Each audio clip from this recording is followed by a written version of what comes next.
முன்னாடி மாதிரி ஞாபகம் வச்சுக்க முடியல, மெமரி லாஸ் ஆகுது அப்படின்னு நிறைய பேர் இப்போ மீம்ஸ் போடுறாங்க. அது கீழே கமெண்ட்ஸ்லாம் பார்த்தோம்னா எனக்கு அப்படி தான் இருக்குது, எனக்கு அப்படி தான் இருக்குன்னு போட்டுகிட்டே இருக்காங்க. இளம் வயதினருக்கும் நடுத்தர வயதினருக்கும் நிறைய இப்போ டிமென்ஷியா பிரச்சனை, அதாவது ஞாபக மறதி பிரச்சனை, மெமரி லாஸ்லாம் ஆகுதான். இதுக்கு முக்கியமான காரணம் என்னன்னு பார்த்தா கெட்ட கொலஸ்ட்ரால் அதிகமாகுது அப்படின்னு ஆராய்ச்சி பண்ணி கண்டுபிடிச்சிருக்காங்க. கெட்ட கொலஸ்ட்ராலோட வேலை என்ன? ரத்த குழாய்களுக்கு போக வேண்டிய ஆக்சிஜன் சப்ளை கம்மி பண்ணுது. அதனால நம்மளோட பிரெயினில் இருக்கக்கூடிய நியூரான்ஸ், கேங்லியான்ஸ் இதெல்லாம் ஆக்சிஜன் சப்ளை சரியாக கிடைக்காம செயல்பாடுகள் குறையுது. அதனால ஞாபக சக்தி குறையுது, மெமரி லாஸ் ஏற்படுது அப்படின்னு சொல்கிறாங்க. ஒரு நாளைக்கு தேவையான ஃபைபர்ஸ், நார் சத்தை நம்ம கரெக்டாக எடுத்துக்கிட்டாலே பிளட் சுகர் லெவல்ஸும் கண்ட்ரோல் ஆகிடும், கொலஸ்ட்ராலும் கண்ட்ரோல் ஆகிடும். கட் பிரெயின் ஆக்சிஸ் கேள்விப்பட்டிருக்கீங்களா? ஜிபிஏ, ஜிபியூ கிடையாது. நம்ம ஒருத்தவங்க மேலே க்ரெஷ்ஷாக இருக்கும், அவங்க நம்மள்ட்ட திடீர்னு எதிர்பாராத விதமாக பேசினாங்க அப்படின்னா நம்ம வயிற்றை சுற்றி பட்டாம்பூச்சி பறக்கும் இல்லையா? அதுக்கு என்ன காரணம்? கட்டுக்கும் பிரெயினுக்கும் நடுவில் ஒரு ஆக்சிஸ் இருக்குது. ஸோ கட் ஹெல்த்தியாக இருந்தால் தான் பிரெயின் ஹெல்த்தியாக இருக்கும். கட் ஹெல்த்தியாக இருக்கணும் அப்படின்னா நம்ம சராசரியாக ஒரு நபருக்கு ஒரு நாளைக்கு 20 to 25 கிராம் மினிமம் ஃபைபர்ஸ் எடுத்துக்கணும். 25 கிராம் ஃபைபர் எப்படி நம்ம கணக்கு போட்டு சாப்பிட்றதுன்னு வாங்க பார்ப்போம். ஒரு வாழைப்பழம் சாப்பிட்டோம்னா அதில் 3 to 4 கிராம் ஃபைபர் இருக்குது. மீடியம் சைஸ் ஆப்பிளில் 3 to 4 கிராம் ஃபைபர்ஸ் இருக்குது. காலை உணவோடு சேர்த்து 2 வாழைப்பழம் தாராளமாக சாப்பிட்லாம். டயபெட்டிஸ் இருக்கிறவங்க ஒரு ஆப்பிள் சாப்பிட்லாம்.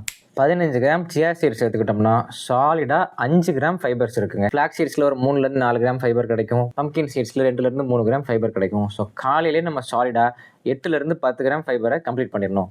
அடுத்து மதிய உணவுக்கு 100 கிராம் கொண்டக்கடலை, வெள்ளை சுண்டல், ராஜ்மா சாப்பிட்டோம்னா 6 to 8 கிராம் ஃபைபர் சாலிடாக கிடைக்குது. அடுத்தது முக்கியமான விஷயம் வெஜிடபிள்ஸ். ப்ராக்கோலி ஒரு பவுல் ஃபுல்லாக சாப்பிட்டோம்னா நமக்கு 5 கிராம் ஃபைபர் கிடைக்குது.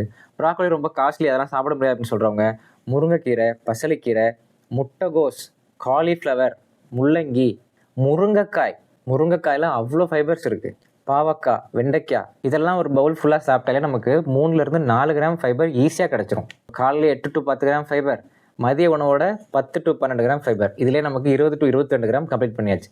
ஈவினிங் ஸ்நாக்ஸாக ஒரு கொய்யாப்பழம் சாப்பிட்டோம்னா நமக்கு 5 கிராம் ஃபைபர்ஸ் கிடைக்கும். 25 கிராம் போட்டால் இதிலே முடிஞ்சிருச்சு. இன்னும் அடிஷ்னலாக தேவைப்பட்டால் 10 பாதாம் ஊற வச்சு சாப்பிட்டோம்னா 2 கிராம் ஃபைபர் கிடைக்கும். இதில் இன்னொருத்தன் சைலியம் ஹஸ்க்குன்னு இருக்கான், ஒரு ஸ்பூன் 1 டம்ளர் தண்ணியில் கலந்து குடித்தோம்னா சாலிடாக நமக்கு 5 கிராம் ஃபைபர் கிடைக்கும். முக்கியமான சொல்ல மறந்துட்டேன், நம்மளுடைய சிறுதானியங்கள், கம்பு களி செஞ்சு சாப்பிட்டா அதில் அவ்வளோ ஃபைபர்ஸ் இருக்குது. சிறுதானியங்கள் எல்லாம் அரைச்சி மல்டி மில்லட் சப்பாத்திலையும் அவ்வளோ ஃபைபர்ஸ் இருக்குது. ஓட்ஸ், குயின்வா இதுலேயும் ஃபைபர்ஸ் இருக்குது. இதெல்லாம் நம்ம டின்னருக்கு ஆட் பண்ணிட்டோம்னா ஈஸியாக 30-35 கிராமை தாண்டி போயிட்டே இருக்கலாம். ப்ரோட்டீன்ஸ் கொடுக்குற முக்கியத்துவத்தை இனிமேல் ஃபைபர்ஸ்க்கும் நம்ம கொடுக்கணும். நம்ம கட்டை ஹாப்பியாக வச்சுக்குவோம், பிரெயினையும் ஹாப்பியாக வச்சுக்குவோம், வயிற்றை சுற்றி பட்டாம்பூச்சை பறக்க விடுவோம். ஒன்று எங்கேயோ பார்த்த மாதிரி இருக்கே, எங்கே பார்த்தேன்னு தெரில அப்படின்னு ஒரு 65 வயசு தாத்தா கேட்டால் பரவாயில்ல, 35 வயசு நம்பர் கேட்கலாமா? யோசிங்க.